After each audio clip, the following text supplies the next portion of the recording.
사사기 7장 1절에서 8절까지 말씀입니다. 사사기 7장 1절에서 8절 말씀 제가 봉독해 드리도록 하겠습니다.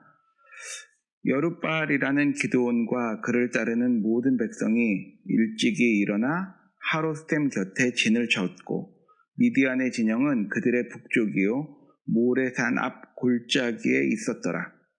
여호와께서 기드온에게 이르시되 너를 따르는 백성이 너무 많은즉 내가 그들의 손에 미디안 사람을 넘겨주지 아니하리니 이는 이스라엘이 나를 거슬러 스스로 자랑하기를 내 손이 나를 구원하였다 할까 함이니라.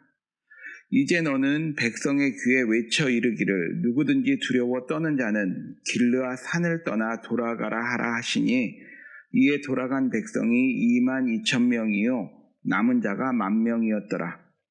여호와께서 또 기드온에게 이르시되 백성이 아직도 많으니 그들을 인도하여 물가로 내려가라.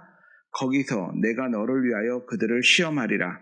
내가 누구를 가리켜 내게 이르기를 이 사람이 너와 함께 가리라 하면 그는 너와 함께 갈 것이요 내가 누구를 가리켜 내게 이르기를 이 사람은 너와 함께 가지 말 것이니라 하면 그는 가지 말 것이니라 하신지라. 이에 백성을 인도하여 물가에 내려가매 여호와께서 기드온에게 이르시되 누구든지 개가 핥는 것 같이 혀로 물을 핥는 자들을 너는 따로 세우고 또 누구든지 무릎을 꿇고 마시는 자들도 그와 같이 하라 하시더니 손으로 움켜 입에 대고 핥는 자의 수는 300명이요 그 외의 백성은 다 무릎을 꿇고 물을 마신지라. 여호와께서 기드온에게 이르시되 내가 이 물을 핥아 먹은 300명으로 너희를 구원하며 미디안을 내 손에 넘겨주리니 남은 백성은 각각 자기의 처소로 돌아갈 것이니라 하시니 이에 백성이 양식과 나팔을 손에 든지라. 기드온이 이스라엘 모든 백성을 각각 그의 장막으로 돌려보내고 그 300명은 머물게 하니라. 미디안 진영은 그 아래 골짜기 가운데 있었더라. 아멘. 이 시간 함께 기도하시겠습니다. 참 좋으신 하나님, 오늘도 하나님의 말씀 속에서 하나님의 음성 듣기를 원합니다. 말씀에 나를 비추어 보는 은혜의 시간 되기 원합니다. 하나님, 성령님께서 우리들의 마음 조명하여 주셔서 말씀의 빛 비춰주시며 말씀을 들을 때에 말씀을 읽을 때에 깨달아지는 은혜 누리게 하여 주시며 성령님께서 깨닫게 하여 주시는 대로 우리의 삶이 달라지며 바뀌어지는 귀한 은혜 누리게 하여 주시옵소서. 이 시간 되어질 모든 것들 맡겨드립니다. 예수님의 이름으로 기도드립니다. 아멘. 사사기 묵상 14번째 시간입니다. 지난 시간에 하나님께서는 우리가 두려움과 의심을 벗고 확신 가운데 살아가기를 원하신다는 말씀을 전해드렸습니다. 그래서 기드온의 양털 시험까지도 하나님께서는 기꺼이 허락하시며 기드온을 믿음 가운데로 부르셨습니다. 많은 믿음의 선진들이 더 큰 믿음으로 나아가기 위해 하나님께 증거를 구했을 때 하나님은 그들의 요구에 반응해 주셨고 이끌어 주셨습니다. 그 하나님께서 오늘 저와 여러분을 분명한 믿음의 자리로 인도해 가실 것을 믿고 기대합니다. 역사에서 가장 용맹함으로 추앙받는 300명의 용사들이 있습니다. 이들의 용맹은 많은 이들에게 감동을 주었고 결국 이들을 주인공으로 다룬 영화도 만들어졌습니다. 300명의 적은 수로 수많은 대군을 맞이하여 힘을 다해 싸우며 맞서다가 결국 모두가 장렬하게 최후를 맞이했습니다. 이들은 스파르타의 300용사입니다. 기원전 480년 페르시아가 세 번째로 그리스를 침공합니다. 당시 페르시아의 황제는 크세르, 우리가 알고 있기로 에서의 남편이라 알려진 아하수에로 왕입니다. 그는 아버지 다리오 왕이 그리스와의 전쟁에서 패배하고 다시 군대를 모으다가 죽었기 때문에 아버지의 염원을 이루기 위해 아버지가 모아놓은 그 군대를 몰아 전쟁을 벌였습니다. 실제 역사 속에서는 그리스 군대는 7,000명 정도였다라고 이야기합니다. 7,000명의 그리스 군대가 테르모필레라는 폭이 아주 좁은 해안가 절벽길에서 100만 명에 가까운 페르시아 대군을 맞아 싸웠습니다. 그런데 그들이 그렇게 그 좁은 길목에서 100만 대군을 막아내고 있을 때 그들 가운데 있던 한 배신자가 페르시아에게 그곳을 돌아갈 수 있는 길에 대하여 이야기하였습니다. 결국 페르시아군이 뒤로 돌아가서 그들을 포위할 수 있었기 때문에 그들은 소수만 남기고 철수하게 됩니다. 그래서 남겨진 병사들의 수는 1,400명이었습니다. 그리고 그 1,400명의 중심이 되는, 지금까지 전쟁에서 핵심이 되었던 군대가 바로 스파르타 왕 레오니다스가 이끌던 300명의 용사들이었습니다.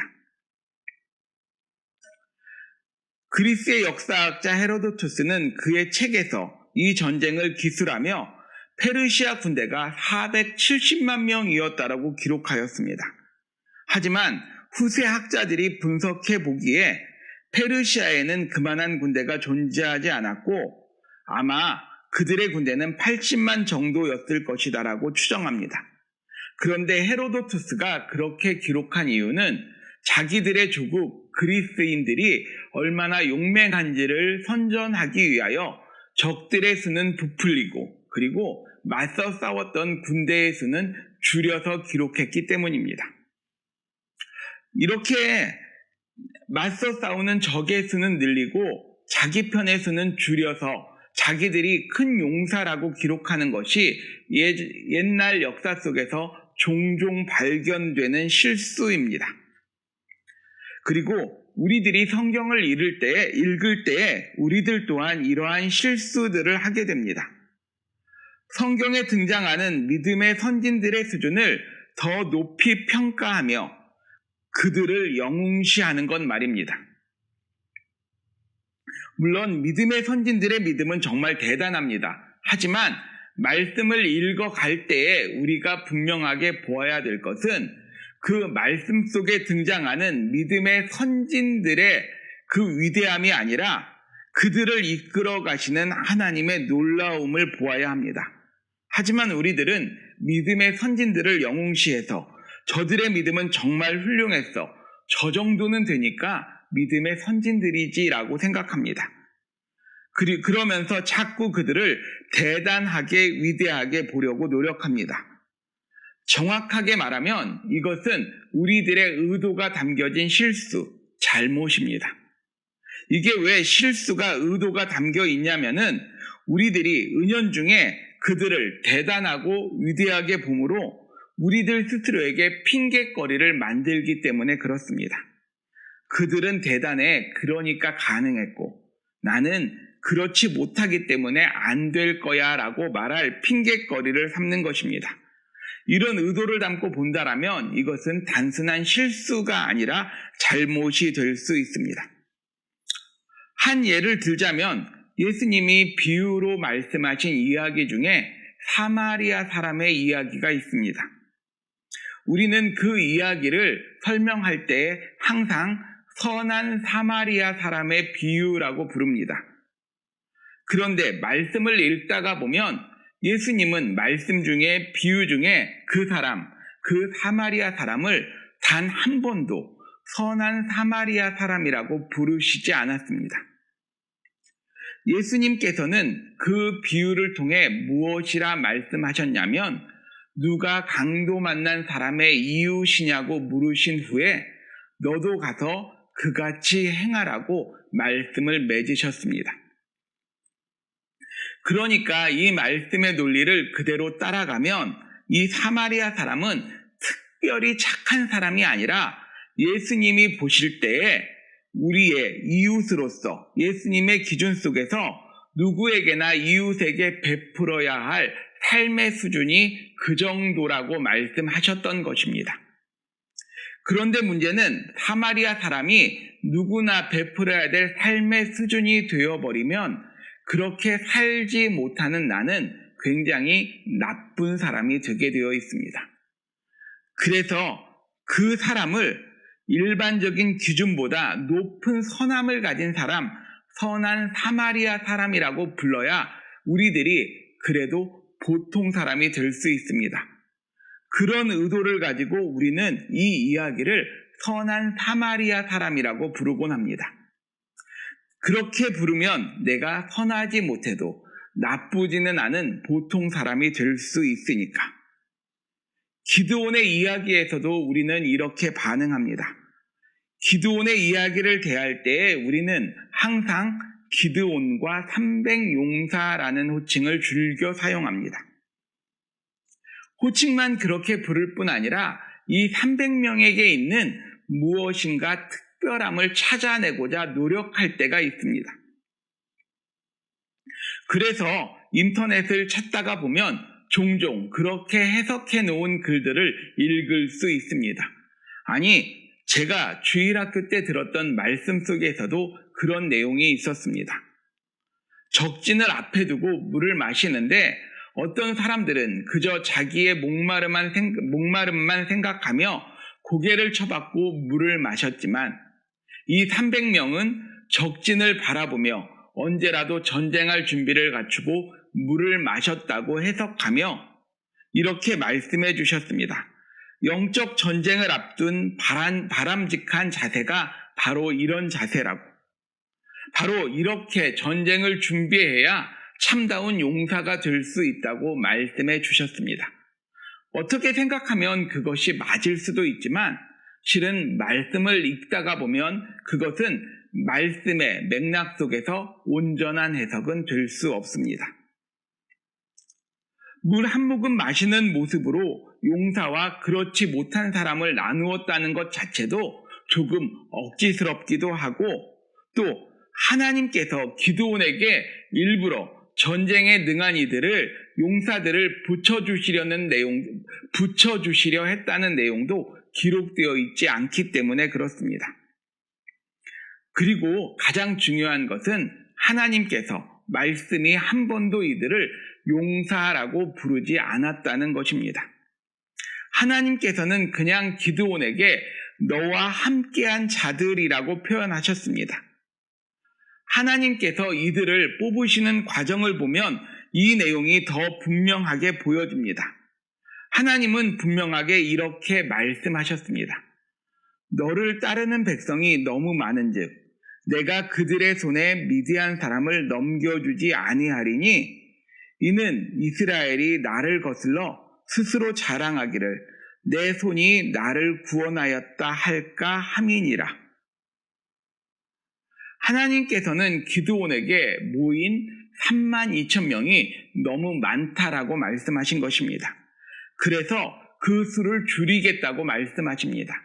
왜냐하면 그렇게 많은 수가 전쟁에 참여하면 전쟁에서 이긴 다음에 그것이 자신들의 공이라고 우길 수 있기 때문이라고 말씀하신 것입니다. 이것이 실은 우리들의 본질입니다. 우리들은 할 수 없어서 하나님께 매달려 놓고 일이 잘 풀리고 나면 그것이 나의 공로라고 생각할 때가 종종 있습니다. 그래서 하나님께서는 너희들의 수가 아니라 내가 이 전쟁을 치러내겠다라고 말씀하십니다. 이번 전쟁은 너희는 가만히 있어도 내가 다 할 것이다라고 말씀하신 것입니다. 그래서 무서워하는 사람을 돌려보내라고 말씀하십니다. 그 말씀을 듣고 떠나간 사람의 수가 22,000명, 남은 자가 1만 명이었습니다. 우리 생각에 13만 5천 명과 1만 명이면 은혜가 필요한 상황인데 하나님께서는 그들도 많다라고 말씀하십니다. 그들도 많으니 이제 그 수를 더 줄였으면 좋겠다라고 말씀하십니다. 아까는 무서워하는 사람들이 자발적으로 돌아갔지만 이제는 무언가 기준이 필요하다라고 생각하셔서 하나님께서 그들에게 물 마시는 시험을, 물 마시는 자리로 이끌고 가서 그들을 나누십니다. 여기서 먼저 생각해야 할 것은 하나님께서 이들을 구별하실 때에 무력을 기준으로 삼지 않으셨다는 것입니다. 결코 이들이 얼마만큼이나 용기 있고 싸움을 잘하는지를 보고 나누신 것이 아니라 단지 물 마시는 자리에서 물 마시는 모습으로 이들을 나누셨다는 것입니다. 물 마시는 모습을 보고 나누었는데 한쪽은 300명, 한쪽은 9,700명입니다. 하나님께서는 이렇게 나누시기 전에 어떤 사람을 뽑을 것인지에 대해서도 말씀하시지 않으셨습니다. 즉 기준 없이 일단 나누어 놓고 보았더니 한쪽이 300, 한쪽이 9,700명이 되자 하나님께서 9,700명을 돌려보내신 것입니다. 하나님이 많은 쪽을 돌려보내시고 적은 쪽을 택하셨다라고 보는 것이 괜히 하나님의 말씀에 없는 여러 가지 기준을 설정하는 것보다는 더 정확할 것 같습니다. 하나님이 원하신 것은 다른 어떤 조건이 아니라 단지 자신들이 자신들의 승리를 만들었다고 자랑할 수 없는 수준, 오직 은혜로만 이 일이 되었습니다. 고백할 수밖에 없는 수준의 숫자를 원하셨던 것입니다. 그래서 하나님께서는 이들의 수를 이렇게 소수로 만드셨던 것입니다. 하나님의 전쟁을 위해서 이들에게 필요한 것은 용맹이 아니었습니다. 그저 하나님이 하신다는 것을 믿을 수 있는 마음 한 가지면 충분했습니다. 이들의 전쟁은 용맹이나 무력이 필요한 전쟁이 아니었기 때문에 그렇습니다. 우리가 잘 아는 것처럼 이들은 전쟁에 나아갈 때 항아리와 횃불과 나팔을 가지고 나아갔습니다. 그래서 항아리를 깨트리고 한 손으로는 횃불을 들고 한 손으로는 나팔을 불었습니다. 즉 두 손을 다 횃불과 나팔에 사용하였습니다. 칼을 잡을 손도 없었고 애당초 칼을 뽑지도 않았습니다. 어쩌면 칼을 가지고 가지 않았는지도 모르겠습니다. 이렇게까지 봐도 될 정도로 하나님께서 이 모든 것을 행하신 것입니다. 이것이 하나님께서 일하시는 방식입니다. 홍해를 앞에 두고 이스라엘은 애굽의 군대에 쫓겼습니다. 그런 이스라엘을 향해 하나님은 분명하게 말씀을 선포하셨습니다. 너희는 두려워하지 말고 가만히 서서 여호와께서 오늘 너희를 위하여 행하시는 구원을 보라. 여호와께서 너희를 위하여 싸우시리니 너희는 가만히 있을지니라. 유다왕 여호사밧이 모압과 암몬 연합군을 앞에 두고 믿음으로 하나님의 얼굴을 구했을 때 하나님은 분명하게 말씀해 주셨습니다. 이 전쟁에는 너희가 싸울 것이 없나니 대열을 이루고 서서 너희와 함께한 여호와가 구원하는 것을 보라. 하나님께서는 이렇게 말씀해 주시고 여호사밧과 유다에게 큰 승리를 안겨주셨습니다. 하나님은 일을 이렇게 진행하십니다. 우리가 무엇을 하는 것을 통하여 일을 진행하시기보다는 하나님을 믿고 기대하는 우리의 삶의 태도를 통하여 하나님께서는 하나님의 일을 진행하여 주신다는 것입니다. 그럼에도 불구하고 우리들은 그런 놀라운 구원의 은혜를 누리며 하나님의 은혜의 순간을 체험하면서도 무엇인가 내 안에 하나님이 그렇게 하실 만한 이유가 담겨져 있을 것이라고 착각합니다. 아니, 입술로는 하나님이 하셨습니다 고백하면서도 또 한편으로 내 마음 한편에서는 내가 잘한 무엇인가가 있지 않을까 나의 공로를 생각하는 것이 우리들의 모습이라는 것입니다. 지금 우리는 기드온과 함께한 300명에게서 이들이 사용될 만한 이유를 찾고 싶어 합니다. 그냥 하나님이 300명을 뽑아 쓰셨다라고 말씀하는 것보다는 이 300명이 무언가 특별함이 있었습니다라고 말을 해야 우리 마음이 조금 더 편해지기 때문에 그렇습니다. 그래야 내가 저런 놀라운 믿음의 승리를 누리지 못한 이유가 될 수도 있고 또 내가 필요할 때에 그런 놀라운 믿음의 승리를 누릴 수 있는 보장도 되기 때문에 그렇습니다. 하지만 하나님은 하나님이 원하실 때 하나님의 능력으로 하나님의 일을 이루어 가십니다. 우리에게 있는 무언가를 필요로 하시는 것이 아니라 그저 겸손히 하나님을 기대하며 기다리라고만 말씀하시는 것입니다. 이 내용을 로마서 3장 28절이 잘 정리했습니다. 사람이 의롭다 하심을 얻는 것은 율법의 행위에 있지 않고 믿음으로 되는 줄 우리가 인정하노라. 이렇게 하면 조금 어려운데 유진 피터슨 목사님의 메시지 성경은 이 내용을 좀 더 쉽게 풀어주었습니다. 우리가 행하는 일에 하나님이 응답하시는 것이 아니라 하나님이 행하시는 일에 우리가 응답하는 것입니다. 우리는 이 사실을 깨닫습니다. 우리의 삶이 하나님과 또 모든 사람들과 발맞추어 나가려면 우리가 그분의 발걸음을 따라가야지 거만하고 초조한 마음으로 우리가 행진을 이끌려고 해서는 안 됩니다. 이 내용이 바로 하나님께서 내 삶을 다스리신다는 말씀의 의미입니다. 하나님께서 나의 주인 되신다는 고백의 의미입니다. 내가 하기 싫을 때에 미루고 내가 원할 때에 시작하는 것이 아니라 나는 하고 싶어도 할 수 없는 실력도 없고 능력도 없어 못하는 그 일을 하나님이 하신다는 것입니다. 하나님을 위해 내가 무엇인가를 하는 것이 아니라 아무것도 할 수 없는 나를 위해 하나님이 일하고 계심을 인정하고 기대하고 기다리는 것이 믿음입니다. 자꾸 내 자아가 앞서 나가며 내 삶이 내 힘으로 내 공로로 무엇인가가 되었다라고 생각하는 것을 버리는 것이 믿음입니다. 우리가 기도해야 하는 이유가 바로 이것입니다. 우리는 가만히 있으면 자꾸 내 공로를 앞세우려고 하는 존재입니다. 그렇기 때문에 우리는 기도를 통하여 하나님 앞에서 겸손하게 인정하는 것입니다. 하나님, 정말 나는 할 수 없습니다. 이게 입에 발린 소리가 아니라 내 진심에 고백되게 하여 주시옵소서 기도해야 하는 것입니다. 우리가 말씀을 붙들고 매달려야 하는 이유입니다. 말씀에 나를 비추어 보고 비추어 보았더니 나는 선한 일 아무것도 행할 수 없는 존재입니다. 오직 하나님의 은혜만이 나를 붙들고 계십니다. 고백하게 만드는 것입니다. 이렇게 하나님 앞에서 내가 할 수 없음을 인정하고 고백하기 위해 기도가 필요하고 말씀을 붙드는 것이 필요합니다.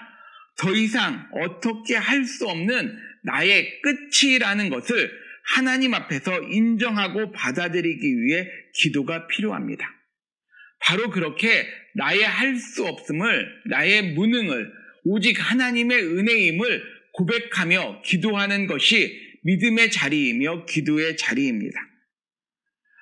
하나님께서는 기드온과 함께한 300명을 통해 우리에게 하나님의 원칙을 분명히 보여주십니다. 그 300이라는 숫자는 사람의 힘으로는 아무것도 할 수 없음을 보여주는 숫자입니다. 그 300은 하나님이 아니시면 아무것도 아님을 깨닫게 하는 숫자입니다. 그리고 그 300은 하나님이 하시면 모든 것이 가능함을 보여주시는 숫자입니다. 오늘 말씀 속에 기드온과 함께하는 300을 보며 그들이 어떠한 용사였는지를 찾으려는 마음의 태도를 내려놓고 그 속에서 아무것도 할 수 없는 나 자신을 보는 그 은혜 누리게 되는 저와 여러분이기를 간절히 소원합니다. 그리고 이 300을 바라보며 내가 할 수 없기에 오직 은혜만을 구하며 겸손하게 엎드릴 때 모든 것 가능케 하시는 하나님의 능력이 저와 여러분의 삶을 가득 채우게 되기를 간절히 소원합니다. 우리 이 시간 함께 기도하시겠습니다. 하나님, 참 보잘것없는 존재인데 괜히 우쭐거리며 내가 무엇이라도 되는 것처럼 생각할 때가 너무나 많이 있음을 주님 앞에 고백합니다. 말씀에 비추어 보면 모든 것이 은혜인데 기도의 자리에서 전심으로 하나님의 얼굴을 구하다 보면 다 하나님께서 베풀어 주신 것들인데, 하나님, 번잡한 세상 속 살아가다 보면 왜 그렇게 내가 할 수 있는 것이 많게만 느껴지고 내가 하고 싶은 일들이 그렇게 많게만 느껴지는지, 하나님, 이 시간 기드온과 함께한 300명을 바라보며 그 마음 내려놓을 수 있는 은혜 누리게 하여 주시옵소서. 300의 숫자로는 13만 5천 명, 맞서 싸우지도 못할 뿐만 아니라 그 수를 헤아리기에도 너무나 많음을 기억하게 도와주시며, 아무것도 할 수 없는 그 300이 하나님의 손에 붙들릴 때에 모든 것 가능케 되는 은혜 누렸음을 기억하게 도와주시며, 그 300의 숫자가 바로 나임을 깨달을 수 있는 은혜 누리게 하여 주시옵소서. 오늘 내가 그 300명처럼 하나님의 손에 붙들리기만을 소원하며 살아가는 인생 되게 하여 주시옵소서. 오늘도 부족하고 연약한 우리들의 인생 통하여 하나님의 일들을 이루어 가시기를 기뻐하시는 예수 그리스도의 이름으로 기도드립니다. 아멘.